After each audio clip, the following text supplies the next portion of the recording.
Are you ready? Sort of, yeah. Okay. I don't like it being dark.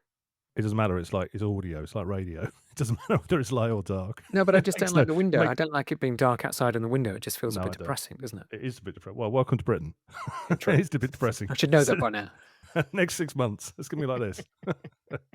Cheers. Let's start on a high.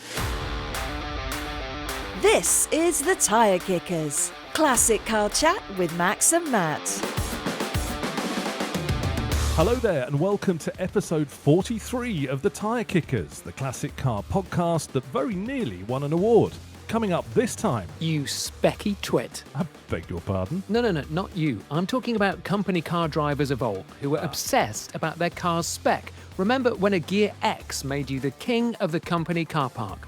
We'll remember the reps and their trim level obsessions. If it's got like headlight washers, you look in the mirror and it's got headlight washers, you think, oh my God, it's an SRI, it's a CDI, it's a GSI. Also in this episode, Max is pining for a silver shadow yet again, but he's worried about taking on a 2-ton barge. So we'll ask, should he just take a deep breath and rolls over and get one? The Tyre Kickers. Plus, we hear from you on the tricky subjects of parking a wet car in a garage and driving a tatty Merc in London. Also time for some see it, want it choices as we avoid emptying the dishwasher and instead do something much more productive, flicking through the classifieds. We are the Tyre Kickers, son, and we've not had our dinner. The Tyre Kickers. Classic car chat. Do you get that reference, by the way? No. What's that It's from? the Sweeney. It's the famous Oh, line is it? from Oh, the okay, Sweeney. right, okay, yes. Now you've said it. With Max and Matt.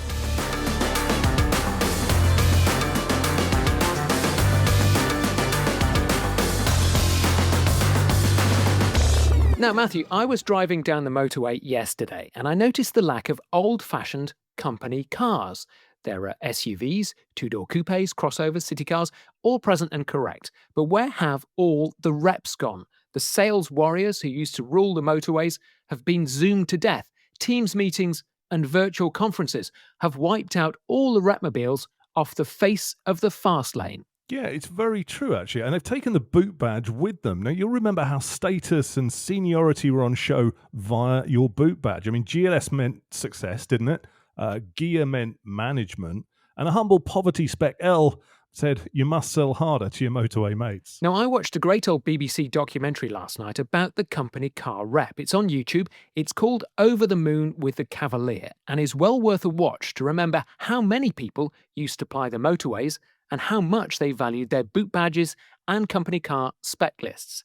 Here's a rep in a Vauxhall Carlton talking about what it says on the boot that says about you. First thing to do is if somebody's up your tailgate, wanting to get past, you have a look in the mirror, you can see it's a Vauxhall Cavalier, you have a look at the bumpers, if it's got colour-coded bumpers, that means if the bumper's painted the same colour as the car, it's something other than a base. It's got to be at least a GL, so the chances are it could be a GLI, so you're on a par with that guy. But if it's got like headlight washers, you look in the mirror and it's got headlight washers, you think, oh my God, it's an SRI, it's a CDI, it's a GSI.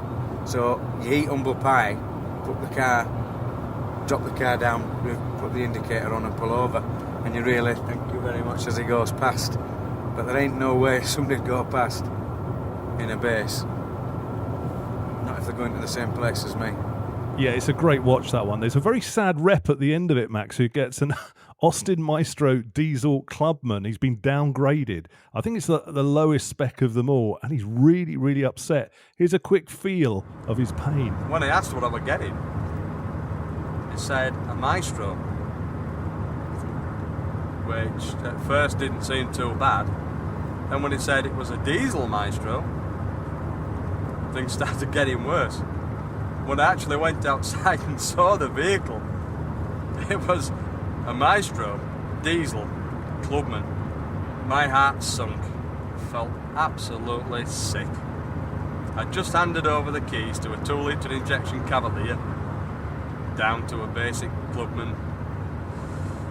I felt absolutely shattered.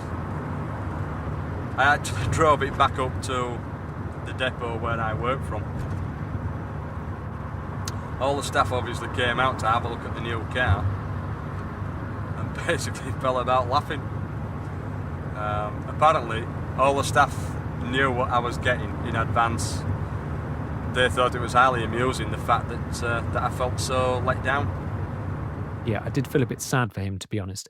It made me think about the spec of a car and how much that used to mean. Now, the difference between a Cortina L and a GL, between a Vauxhall L and a GSI, between the Princess HL and HLS, these were letters that seriously mattered on the road. Yeah, they really did care about those badges, didn't they? I mean, there's a guy on that documentary who fought for a Merc and literally fought for it, in front of his bosses for months. But as soon as he got it, he took the 200E badge off the back. He said it made people take him more seriously if they didn't know it was a base model. And he left his clients more impressed because they thought it was a more expensive Merc. It was just the obsession about it. There was a real hierarchy on the roads as well. He was talking about people moving out of the way for his Merc. I mean, it doesn't happen now, does it?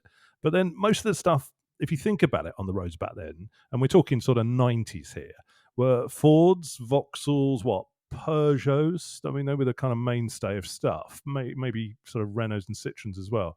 But BMWs and Mercs and German stuff were a bit more rare and a bit more expensive. Let's first look at the Vauxhall Cavalier, though, Max. This is one where we can compare the spec levels. I mean, some of those were the difference between life and death to the company reps, weren't they? Yeah, we're talking seriously sad cars here, to be honest, because the BMW and the Mercs, that was top level management, wasn't it? The Vauxhall Cavaliers is where it's at. And we're talking, for clarity here, the Mark II from 1981 to 88 and the Mark III from 1988 to 1995. So, for example, let's start with the L. That had base trim cloth upholstery, manual windows. It only had a radio. It had steel wheels with hubcaps. It just had a speedo in the center and just fuel and temp instruments the either side. Yeah, so that's real Povo spec, isn't it? But I mean, that's what you got if you were a sales rep, a junior sales rep. You got the L, didn't you? That was, and you did. Just thinking back to this, I mean, it's not that long ago, but when a car came past, and you don't really do it now, you would look on the back, wouldn't you, to see what the badge was? Well, you could tell was it by an L, things was it a like the GL? steel wheels. If you had hubcaps or not, you had steel wheels. That was the base version. That was the version of shame. Yeah. So there was a definite pecking order, and those steelies gave it away straight away that you're in Povo spec, didn't they? Or those crap plastic wheel trims, Or if you had to wind your own windows, if you pulled up at a car park and had to get a ticket and you were seen furiously exercising your window down, you knew you were in the base spec because people otherwise would glide up and just hit the electric window button. And electric windows, I remember, were a big, big thing. If you had a motor to drop your window, that was cool. That was cool because they just didn't exist. So you were pining for that GL because with the GL you've got optional velour, you got stereo cassette, which we were still impressed with back in the late 80s, early 90s. As you say, electric front windows, central locking. Now, electric front windows and central locking were a big thing on kind of mainstream cars because you say most cars didn't have it. You needed a Jag for that or a Rolls or something like that. Towards the late 80s, a lot of cars didn't have that. So the GL was quite a big one. And don't forget, the rev counter.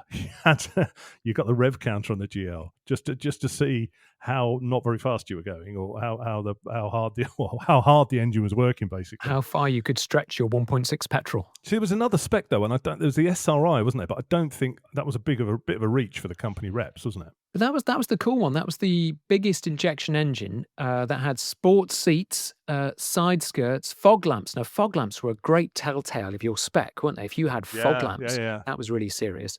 That had a possible leather upgrade as well, I think. I mean, actually, I just looked at the Mark II specs of a Cavalier. There's the base model, the L, the Li, the LX, the LXi, the GL, GLI, GLS, GLSI, SR, SRI, SRI 130, and the CDI. I mean, that is a whole class system wrapped up in a car. Yeah, as you said at the very start, use Speccy Twit. Well, let's have a look at one of these then. Let's have a look at a Mark III 94 Cavalier GLS Auto. Now, Auto was a bit rare. Now, that says GLS on the side, so you really did know you're in something slightly special, although it looks about as plain as you can humanly get. Well, it's got a rear wiper, though. That's quite good, isn't it? It's just appeared on my screen, and I've got to say the actual title is more sexy than your car that reveals itself. We're looking at sort of, what would you call that, maroon? Yeah, definitely maroon. Maroon with plastic hubcaps. I mean, the 90s, you know my thought about the 90s.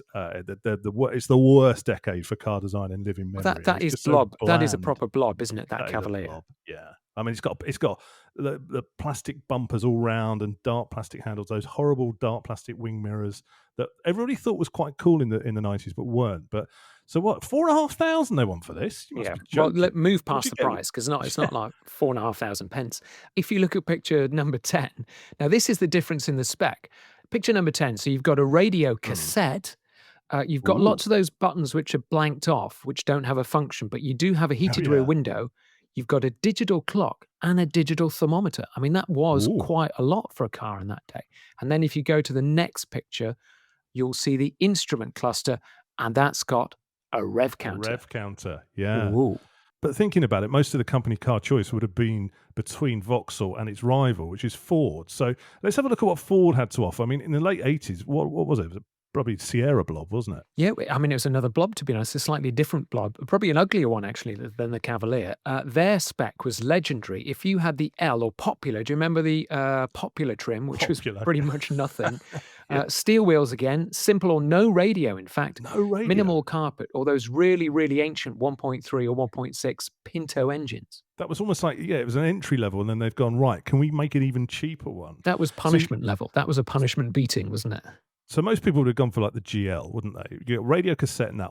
Optional alloys, they weren't a standard. Velour seats, that's what I remember the kind of Sierra seats being like. Center console, electric windows on the front, again, central locking. So those were the desirable things. And I think they would have charged you for every single one of those, wouldn't they? Well, the console was a big thing with Ford. You could either have a kind of massive gap, a gaping hole, or you could have a console where you could put your suites or cassette boxes. And so that console was a big thing, particularly on Fiestas. I remember consoles were a massive, massive upgrade. But then again, on the Sierra, if you went to the GLX or the Gear, you got power steering. Remember, these cars didn't have power steering. You were pulling them and pushing them around the car park. You got armrests. Ooh.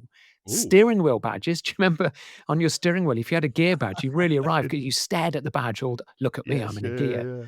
Then you got a twin speaker radio cassette and a sports steering wheel. Now, if you have a look at this Ford Sierra GLS, I've just put up on the screen. So this is a GLS. It's not a gear, but this is the kind of highest non-gear spec. And I'm just going through the photos to show you an interior picture because there's something very interesting in this interior picture. And it is scroll. So this is while you're scrolling, I'll describe it. It's a red 5-door, with the black blob of bumper and side skirt around it. It's pretty grim looking. Actually, it looks better from the side and the back than it does from the front. It looks less awful from the side, doesn't it? And the rear wash wipe as well. That was a thing. A lot they skimped on that in the 80s, didn't they? You were lucky to get a rear wash wipe sometimes. There's 82 pictures of this car, so you have to excuse me while I'm still going. But actually, if you get to picture 68, you'll see on this, and this was a massive thing, it had a radio cassette and it had a joystick that you could move the sound between the two speakers. Do you remember that? Because you could move it around the quadraphonic sound, because it had 4 speakers, didn't it? A lot of them. So you could move the joystick. It made pretty little difference. Look in the back though. This is where the reality is. You still have to wind your windows up and down. Yeah, wind your windows. But I think what we need to do here is wind back to where I feel comfortable, my British Leyland wheelhouse. Talking about the badge of shame, go on. I mean, I love British Leyland. I wouldn't buy one, obviously. Oh, sorry, mate. I've taken the roundels off mine. Think British Leyland. Think what you could get if you couldn't sell sweets to a child. Yes, you'd be rewarded with a Morris Marina. Now, the spec levels on Marinas, I do remember this from the 70s, were proper Scrooge. If you had the 1300 Coupe Saloon Estate, I'm going to list these here, you could have the matte black instrument fascia, easy to read instrumentation. That's because there was just one speedo. It's just literally, right, sit in the car, there's nothing there. Describe what you can see. You could get a 2-speed heater, illuminated switches, molded carpets, 2-speed wipers with electric washer motor, and a heated rear window. I mean, that was base steering spec. wheel. That is terrible, isn't it? There's basically nothing on it, is there? I've actually got the brochure here in front of me, and I want to read a line from it about the 1300L Coupe. If you wish to fit a radio, if you wish, i.e. we're not providing you one, you'll be happy to know we've provided the aerial, speaker, and wiring loom with full suppression equipment. So they're so mean. They make you fit their own radio, but they say, oh, look, we put the wiring in for you. Yeah, very, very poor. Coming back to the company car drivers, though, which is how we got into the discussion, do you think there still is that competitiveness on the road, or do you think they have just been, everybody's in a Blobo box now, a Blobo hybrid eco, electric box, And everything comes with everything now, doesn't it, pretty much? Well, it's very difficult to tell, isn't it? Because even the base BMWs now come with the M Sport kit that looks like it could be an M3, but it's not. It's a 1.8.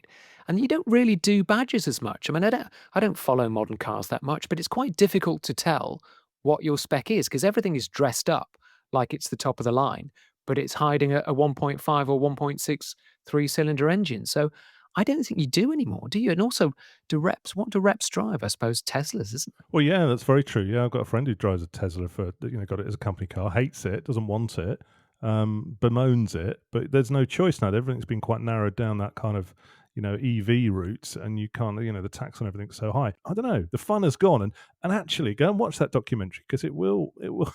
It took me back. It made me feel a bit nostalgic about driving in the 90s, Max. The roads did feel a bit more open then. Now there were no cameras. There was no average speed camera or ULEZ camera or just pointless signs up making you slow down for no reason. So it just felt a bit more freer and the road was open and, I don't know, it makes you pine for those times. So it's definitely worth a watch. The thing that made me recoil in shock is the fact that all the reps pulled up at the motorway service station and then they walked to a phone box to make their sales calls. Pre-mobile phone, you relied on the phone boxes, isn't it? I mean, how basic is that? Simpler times, though, I think. People weren't just instantly contactable, so you were free. I mean, they were in that car on the way to appointment, on the way back from an appointment, and you weren't really contactable apart from your pager. Do you remember pagers? There's one of those. I do remember pagers. You and I both had pagers when we did those jobs, didn't we? It wasn't much point paging us though. Just ring the pub, cut out the middleman. Exactly that. Yeah, but it's definitely worth a watch. Over the Moon with the Cavalier. That's it. Yeah. It's on YouTube. It was a BBC documentary from back in the 90s, but there was a moment that was quite amusing in it, wasn't there? That guy that got downgraded to an Austin Maestro. He was livid in it. That Austin Maestro, it was in Clubman spec, which was the lowest of the low, and I think it was a diesel. So a diesel Clubman. He was absolutely humiliated, and he's describing here how he had to take it back to the wife and see what she thought about it. We both literally sat down and cried. They physically cried. From going from the Cavalier that I had before down to this, just wondered what I'd basically done wrong to deserve it. And my wife basically said, after looking at it, there's no way I'm going to drive in that. And from this day, that day to this, she's never been in the car. She can't stand the car.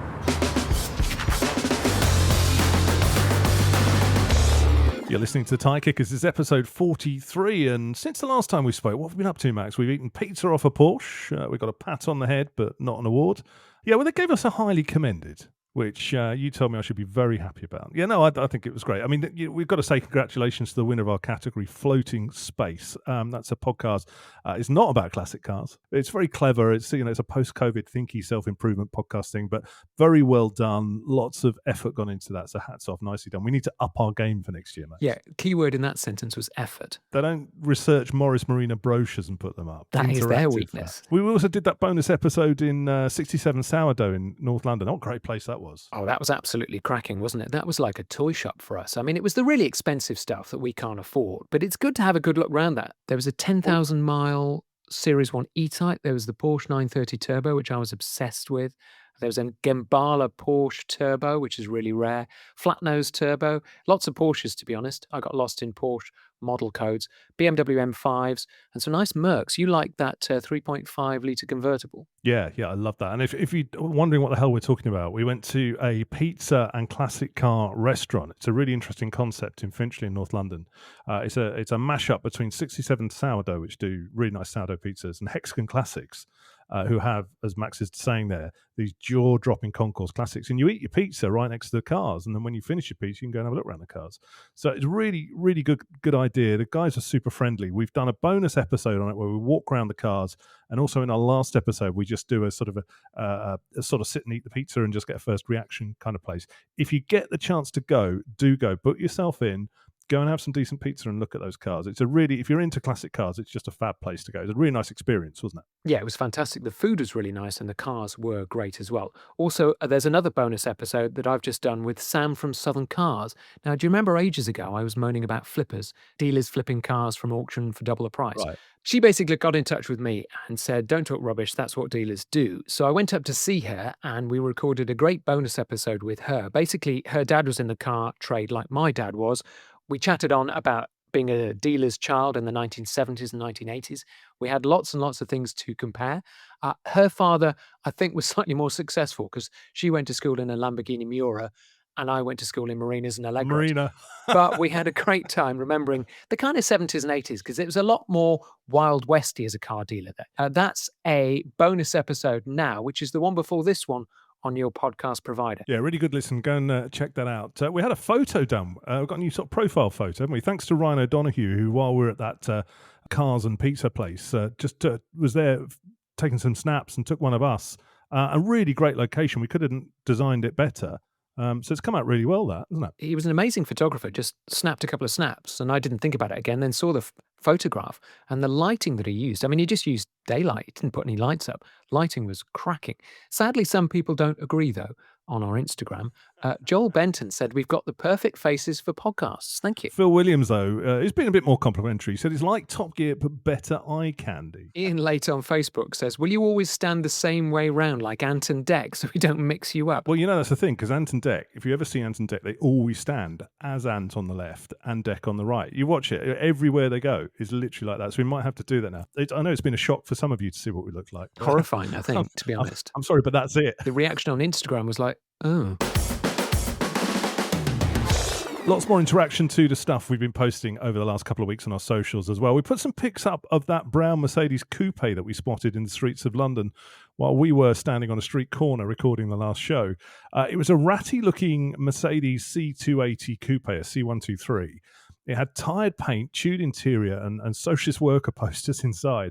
And we asked, is a well-used rat rod cooler better than a shiny concourse car? Well, this is Alan74 said no, but I love that they exist. Just get those seats retrimmed and it would be perfect. I mean, those seats were ripped apart. Obviously, there was an Alsatian in there just chewing on it. Yeah, it looked like a couple of Alsatians had a fight in there. Studio 49 car spotting on Insta as well. So it's great to see these cars being regularly used and enjoyed. I'd agree with that. Angela Dust123 says, please take care of her immediately. Well, yeah, it does look like that. It's one of those cars where you kind of from 10 feet away, you go, oh, that's nice. And you get closer and you think, my God, it's a real heap.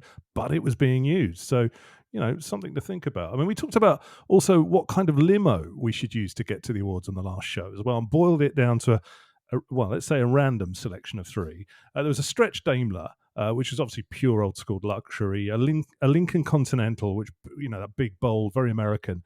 And then Max put in this odd choice of an Allegro Vanden Plas. It's not odd at all. It suits us perfectly.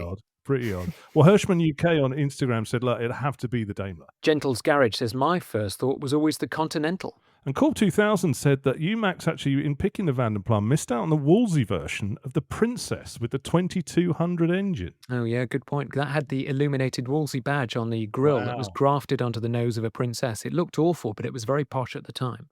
Lovely, I'll walk. Over on Facebook, Kevin Bryant says if we were driving, then it'd have to be an Alvis TD21, a T or TF. We do like the Alvises. But if we were being driven, which we were hoping to be, then four doors are needed. And actually, we were driven by a Kia Niro electric car, weren't we, briefly? Yeah, we were. But Kevin reckons it should have been an old Royce or a Bentley. It would have been nice if somebody with a Royce and Bentley would have offered to give us a lift, but we're still waiting. No, that's true. Something else I put up on Instagram that I thought would upset Max. I had to put the Stag back in the garage. Dun, dun, dun. Wet. Correct, I'm upset. I got caught in a heavy rain shower. We'd been out for a little evening trip to the pub and had a nice time and came out. It was like, whoa, where's that rain come from? But I had to put it back in. So I drove back in the rain, which was fun, actually. It was with. What, did the wipers work? The wipers did work. And you forget, if you don't use a classic car in the rain, that actually, intermittent wipers weren't a thing, were they? So you use ding, ding, ding, ding, ding, ding. And then you forget you have to have the heater on, full blast, don't you? Yeah, that's true, because all the water's coming in because it's leaking so badly. Well, it didn't leak. It was all right. But, I mean, all this was not ideal. But because I got back and obviously the car's warm and I'm having to put it in the garage because it was a quite heavy rainstorm. 10 minutes of shamming it dry, though, it sort of dried it all off, sort of certainly on the bodywork. and I left the garage door open ajar to let the moisture escape. But you're still thinking, oh my God, is it going to rust away? If you went So there the next morning, you open the door, tiny little pile of rust connected to 4 bits of rubber. Well, we asked, what would you risk getting your classic caught in the rain? And what would you do if you did? And we got some good answers on Insta, didn't we? Yeah, Gentle's Garage says, I use mine in most weather conditions and have used the E12. He's got a BMW 5 Series in heavy rain and it lives outside. That was how they were used back in the day, right? Correct? That's true. He does say, though, if the roads are being salted, it's a no-no, and I would agree. Corb 2000 again says his Stag and 911 are used for long trips away for up to a week when you just have to accept whatever weather you encounter. Purdue0006.uso said, and listen to this, took my Fulvia, yes, Fulvia, that's a Lancia, out in the torrential rain this Monday for its service. In contrary to all reports, it didn't dissolve. A joy to drive and a massively underrated classic. Yeah, they are underrated. We need to drive one of those, didn't we? Bear Schmitty said, you did the right thing in taking the Stag out, enjoying your classic in the rain and stabling it when it's finished. As long as the roads aren't salty, there's nothing wrong with rain. It just gives you more time together at the end than it did. 350 Monroe says, well, the biggest Jag show in South Australia is on this weekend, but it's forecast for rain. So although I will probably attend, the Jags will stay in the shed, I'd say. Pretty wise. I must have inspired him to do something because he actually went and he sent us some photos and he said, actually, the rain held off and it was really good meat. But he said, I actually sod it. I'm going to go and enjoy it. And I think that's what you've got to do, isn't it? The Tyre Kickers. Classic car chat with Max and Matt. Thanks also for the latest reviews you've been posting too. It all helps in the hustle to get to the top of the podcast charts. And let's just say we're some way from the top at the moment. Let's keep pushing. A really nice one landed on Apple Podcasts recently from Bob, who goes by the handle Lockwood1956. Now, Bob says, I stumbled across your podcast while browsing and have become addicted. I wonder what he's browsing for. I've binged listened all the episodes. He says he's got a problem then with Max, so he's been listening to 7 a week, so 1 a day. Wow. So he asks, would you be good enough to record 1 a day so I don't have to go cold turkey for a fortnight? I think cold turkey is a good idea if you're listening to 1 a day. It's going to be a bit of a stretch, isn't it? Your head is going to turn into a sponge of nonsense. We struggle to get 1 out every 2 weeks. one a That's day. Good going, isn't it? Jago Brett is also pining for us to go weekly. He says, top work, guys, still loving your bi-weekly podcast. I think there was another podcast about that at the awards, actually. So keep it coming. Great start to the weekend. But what am I supposed to do every other week? We'll do something. Do you remember Why Don't You? Go and do something outside instead. Do you remember that song? We are posting lots of bits and pieces, though, between shows on Facebook and Instagram, I should say, though. So if you don't follow us there, make sure you do follow us there, because recent extra bits we've put up on Facebook in the last few days. Max's dream car, a Princess HLS. Well, I thought you'd get excited. It does look quite good, actually. That it's quite a clean one.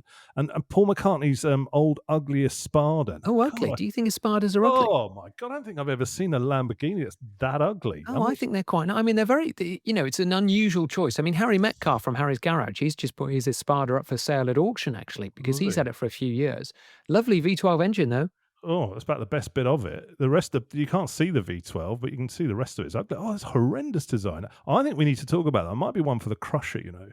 Oh, you can't crush a Lamborghini Espada. Oh my God! Yes, no you can. way. Right, that's definitely going on. We'll be arrested. And we'll be chased out of town. I'm chucking in a copy of the Frog Chorus in it when the Crusher goes down as well. Oh yeah, crush that. Yeah. It's an absolute minger. I mean, it's not. It's different. It's a very advanced design. I mean, it's very low and flat, and those times, cars were low and flat. You did kind of recline into them, particularly Italian cars.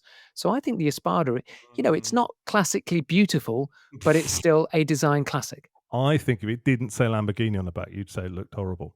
I think we need to talk about that one. Right, that's going on the list. I like that. I like that low look. Ford GT40, 40 inches high. That low look was stylish. Yeah, but the Ford GT40 looks like somebody started at the front and finished at the back. That looks like it's had 2 separate people, like the Channel Tunnel. One working at the front. No. The Espada was about taking Italian businessmen really quickly across an autostrada 4 up. I mean, it was a 4 up car. You could fit 4 people in it. I mean, okay, they were lying flat, but it was a great, great car, and it was really quick. And okay, it doesn't follow the traditional lines of design, But it was a very bold design for that period. I like the Espada. Sounds like a future episode, that one. Crush or caress? Think they're right or think they're wrong? Shoot us a note on our socials and let us know. We're at the Tyre Kickers UK on Insta and the Tyre Kickers on Facebook. Episode 43, the one we're calling you Speccy Twit. And since we last spoke, Max and I have been out kicking tyres for real. Now, long-suffering listeners may recall that Max fancies a Rolls Royce Silver Shadow. Mentioned it once, twice, 3, 10 times.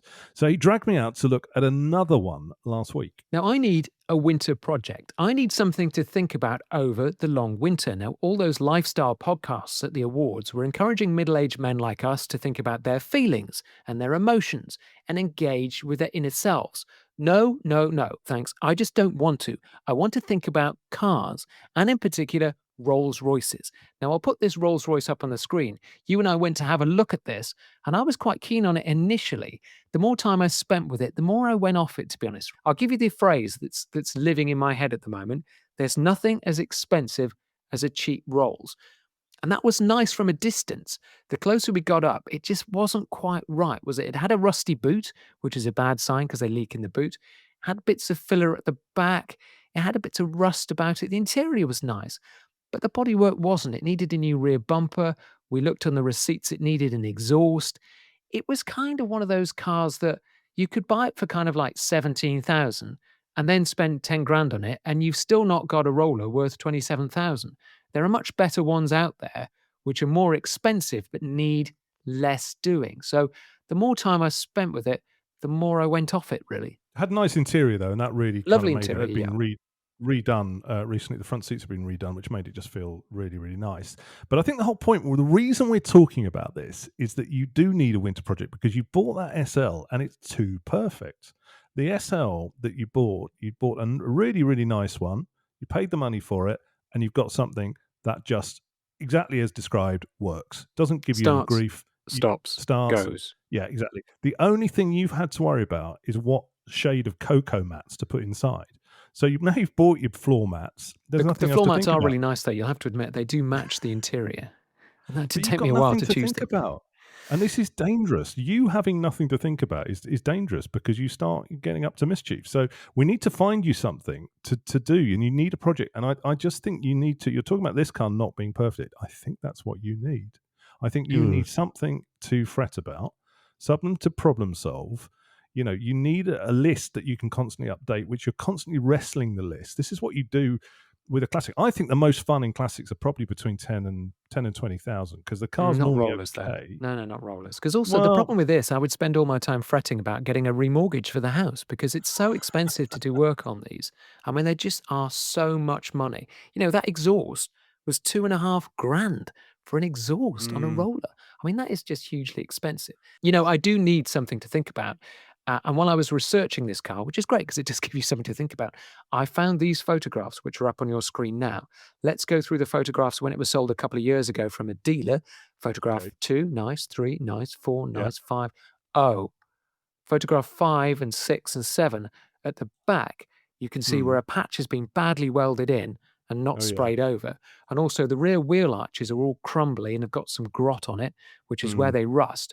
But they'd been repaired and then they've since started rusting again. So it's bodywork. And, you know, there were lots of filler underneath those cracks. And that's not a good sign because once you start chipping away at filler, you start doing bodywork, you end up doing the back of the whole car. And I reckon somebody's been up the chuff of that car. It looked like somebody had hit it from the back and that massive iron bumper had been forced into the bodywork and had skewed it all over. So I think that is a car waiting to basically strip me of all my money. And I haven't got much. It's not a great car to get with bodywork problems. Not just for the cost of it, but it's not. It's a car that shows up bad bodywork, doesn't it? But you know, other classic cars you could probably get away with it a little bit more. But a Rolls Royce you do kind of expect to look half decent, don't you? That's a welded patch in the back of it. That is not a good sign. And also the other thing about it, I've just noticed this, it's got rear headrests. So it's got headrests in the rear on the back seats, but not headrests on the front seats. So it was just a bit off, to be honest. They didn't have much history with it. It just didn't give me the, ooh, I like this when I sat in it and drove it. I just think you don't need perfection. I mean, have a look at this one. I found this for you. This is going to make you shudder because it's cheaper. It's a 1979 Bentley T2. So Bentley T2 is essentially the Silver Shadow 2. Nice, yeah. with different badge. This one though is a more interesting one because it's got 72,000 on the clock, but it hasn't really been used since 2020. Now, okay, so you've got to think, okay, car that's not been sat around since 2020, potentially I'm going to spend some money on, but it has been recently recommissioned, lightly recommissioned, which means they've done a change of oil and Nothing. started it Like up. light recommissioning and- means I've done nothing apart from polish it. Well, they said they spent 1,000 on it. It will need further 1,000? attention as the brakes. Is that all? It says it's going to need further attention. The brakes are binding, the boot rubber has perished, and the near side electric windows don't work. Well, No. that's your winter. Sort it out. No, it's not. Sorting all that stuff out. I mean, the brakes on a Silver Shadow, they're so complicated, it's just so expensive to fix. Boot rubbers perish, that means the boot will be rotten. Near side electric windows don't work. So one side of the car electric windows don't work. No, that'll just take forever to get that fixed. I don't think you like me very much, to be honest, if you're trying to give me this car, because it will just go on forever. Cheap Rollses are a headache. I think I might have to grit my teeth and spend more on one. Buy a slightly better one and just have less things to do.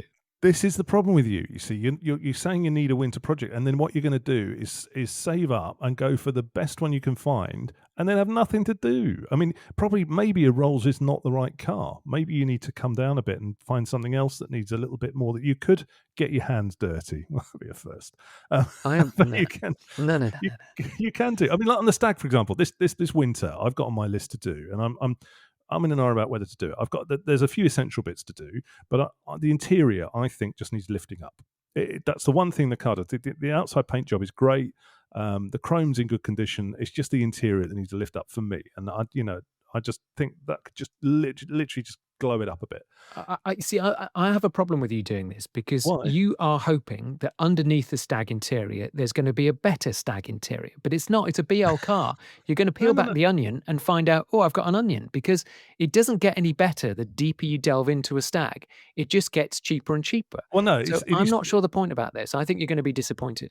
No, I'm not, because I've looked into it, and that's what's the hobby has come good because it's given me something to look at. So I now know that I can get a veneer kit, that I can get the dashboard out, and I know how to do that. And that, again, that's a YouTube thing of looking at how that's done. Broken screws. No, it's fine. I've already had the one bit of the dash out already, just looking at it. So here's my plan for the winter. I'm going to re-veneer the dashboard. I'm going to change all the switches so they're up to date. I'm going to tidy up the ashtray, repaint that so it looks good.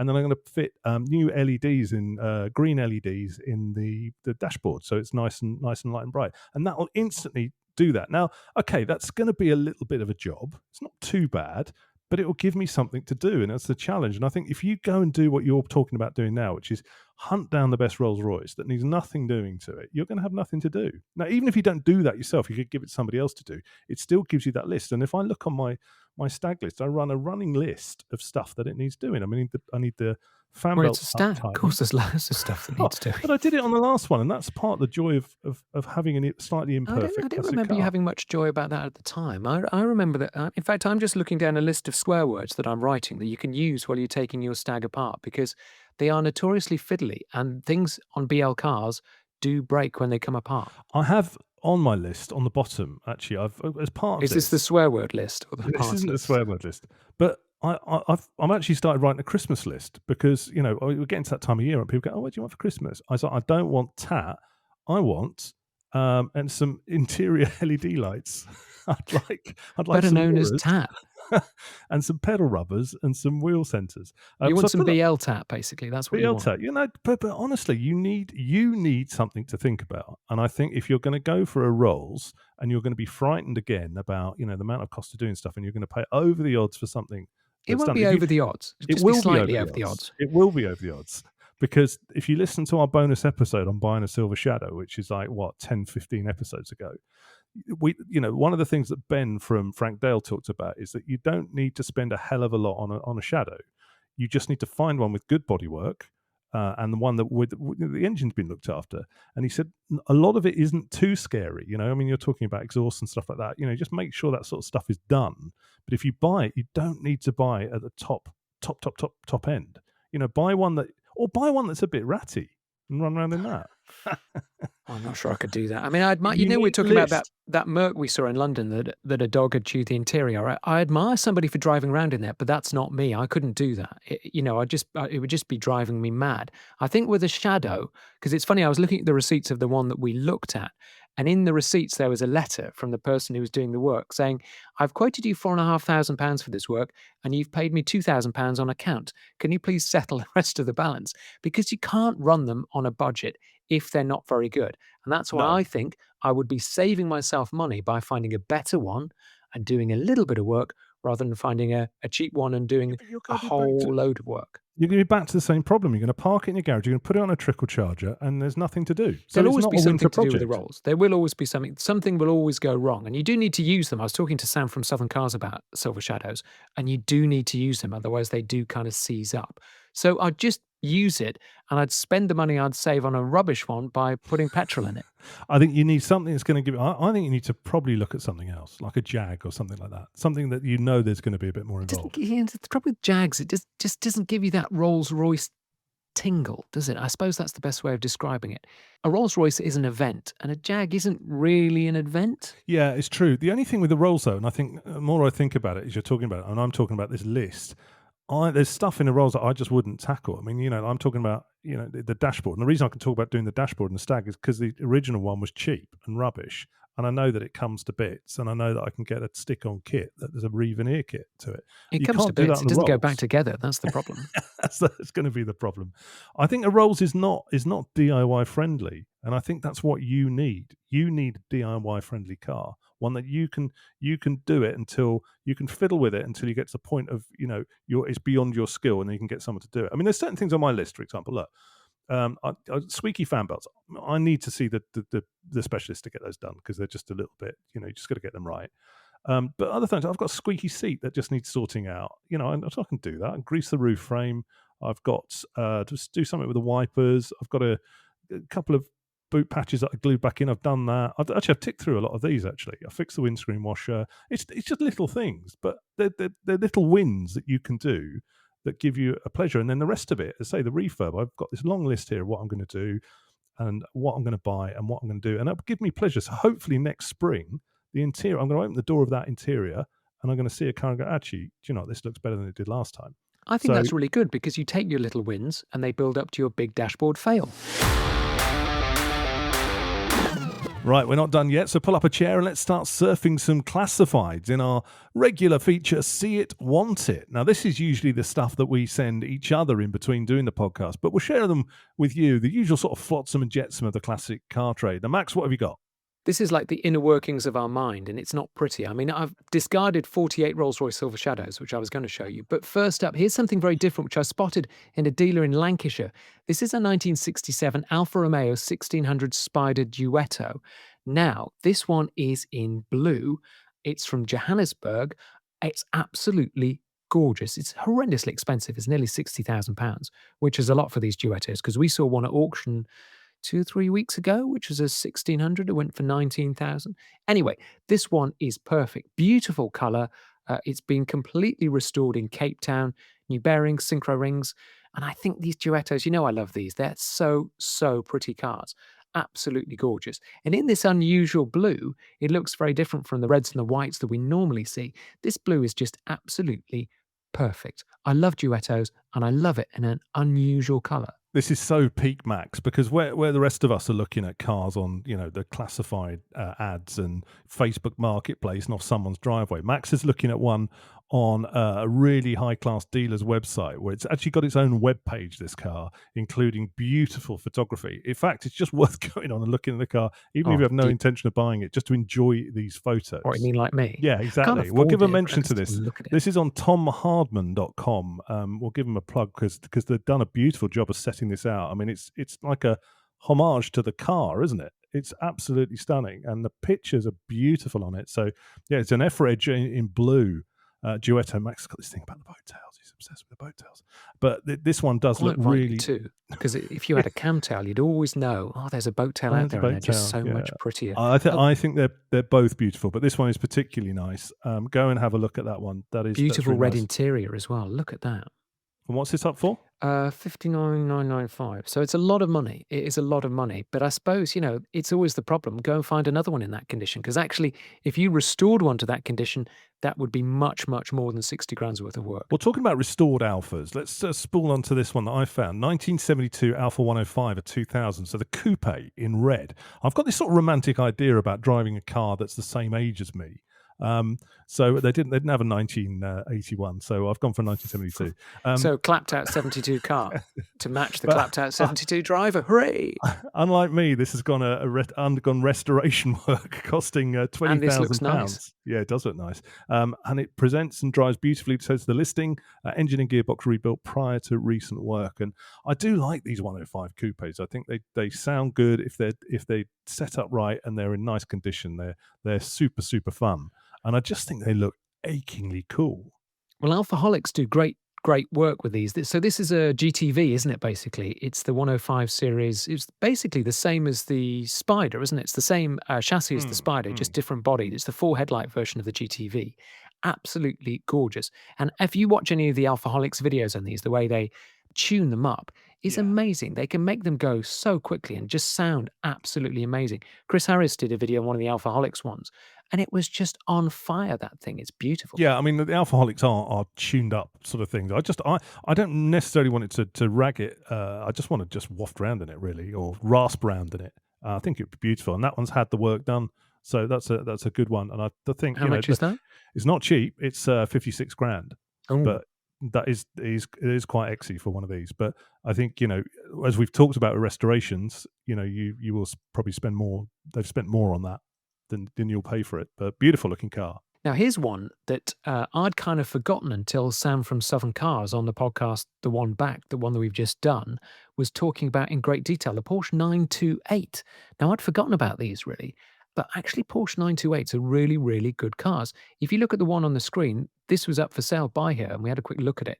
It's in Minerva Blue, which is a bright blue, with the Porsche Pasha interior. So it's a 1979 Porsche 928, quite an early one. All that beautiful kind of spaceship looks about them, and this psychedelic, fantastic interior. 928s are great cars. Quite complicated engines, but again, quite reliable if you look after them. They're really cheap at the moment, 928s, for actually what you get, which is a Porsche V8. They're not that much money. They're kind of forgotten about by the classic car market, overlooked. Maybe it's because they're an auto, but look at that Pasha trim on photograph 19. I mean, it's psychedelic, it's cool. You're going to be miserable about them, aren't you? No, you're going to be surprised because I think that looks quite kooky and cool. And I think if that was parked next to a 911, I'd go and look at this first.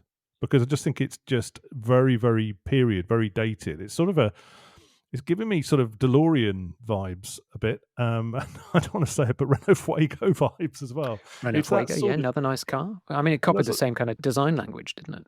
I mean, all the things that you're talking about make it interesting. The V8, the fact that it's just slightly underappreciated, it's a bit under the radar. The pop-up headlights that look like frog eyes look quite cool.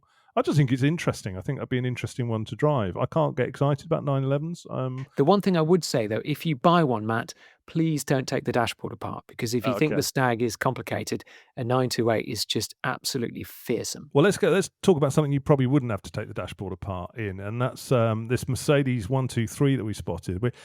We're getting a little bit. It's obviously getting old, aren't we? Because we're getting quite excited about these old Mercedes. That's not news, is it? 123, I sort of had a bit of a blind spot to, for a while, because I really, really like the look of the 70s ones, the stacked headlights ones. But these 123s, I just think, are increasingly becoming quite a good argument to have. I mean, the coupe is the one that I really, really sort of lust after. But this particular one, it's in Labrador blue, and it's up at the Southwestern Vehicle Auctions this week, actually, a couple of days after we're recording this. So it'd be interesting to see what it goes for. The last time we saw one of these down there were two people scrapping over it. And it went for about 22 grand, didn't it? Yeah. This one's May 1977. It's in the light blue, 280E, so it's the straight six. It's the one that you want. Hasn't got the coloured wheel hubs, but it's got the alloys that came with it. 109,000 miles. These are the Mexican hat alloys that Mercedes Mexican made hats, in the kind I of think in they the were- 70s. They're still paid stylish. extra It's, for 'em, it's didn't the you? right wheel for the car because the 280s had those Mexican hats. Cream leather interior. Well, it'll be MB Tex, won't it? Really, but it looks really, really nice, and I think it's a really interesting one to do. So we'll maybe pick that up on the next episode and see what they went for. W123s are still a great buy because you get a really good car. It's a really interesting car. There's lots of parts for them as long as you don't choose the coupe. And, they go on. And particularly that car, there's lots of 230s and 200s with a 4-cylinder. The 6-cylinder is the one to get. I'll be really interested to see what that goes for. It's the perfect car for you. You know why? Why? Because like you, it goes on and on. That didn't quite work. If you put a jingle at the end of any punchline, it kind of brightens it up, doesn't it? On and on, the car, or are we talking about you? Is the punchline continuing? I thought the punchline had finished. It's Is an it option, still going? a mildly less funny one.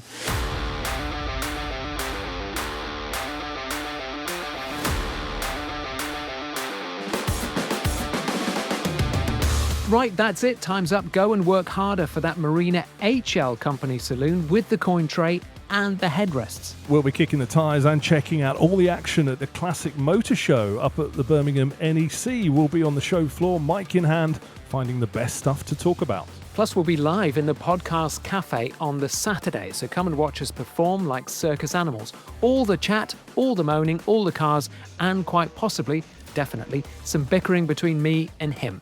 It's all coming up on the next show. In the meantime, don't forget to check out our bonus episodes. There's that one we mentioned about the pizza place with Concours Classics. Hear us dribble at the pizzas and then drool over the cars. Sorry about that. And there's also Confessions of a Classic Car Dealer as I meet Sam from Southern Cars. We talk about what it's really like to be in the trade and why it's all about buying smart. Both of those episodes are on our playlist. All you got to do is scroll back to find them, a bit like Max when he's trying to find his birth year on those website forms. Scrolling down for some time. So let's stick some 4-star in the tank and head for Birmingham. We'll see you at the NEC. Until then, it's bye from me. And it's bye from me. Goodbye. Bye.